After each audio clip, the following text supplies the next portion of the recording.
Magandang araw sa inyong lahat at welcome sa aking channel.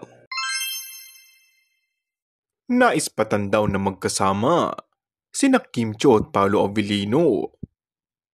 Ayon ito sa inisplok ni showbiz columnist na si Christopher Min, ang tungkol sa kilig na pinapalaganap umano ni Kim at Paolo sa publiko. Alam naman po natin ang mga espesyal na pagtitinginan ng dalawa. May source kasi na nakapag-explore sa akin na nakita ang dalawa, naka-face mask, nakakap pa sila. Pero booking na booking pa rin na sila ay nagde-date, saad ni Christy. Kahit tapos na nga ang work, ay talagang hindi na sila pinaghihiwalay ng panahon, wika niya.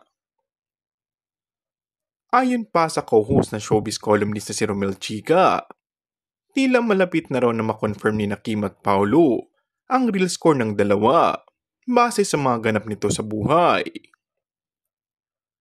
Matatandaan sa isang panayam kay Paolo, sinabi niya ang mga katagang what you see is what you get nang tanungin siya kung ano ba ang namamagitan sa kanila ni Kim. Ayon pa sa aktor, hayaan na lang daw na mag-enjoy ang mga fans kung ano ang nakikita sa kanila na inayunan naman ni Chinita Princess. Sa ngayon ay hinay-hinay lang. Kim just came from a failed relationship. Not that I'm meddling, just don't. Dagdag pa ng aktor. And that's all for our today's video. Kung bago ka lang sa aking channel ay mag-subscribe at pindutin na rin ang notification bell. Maraming salamat!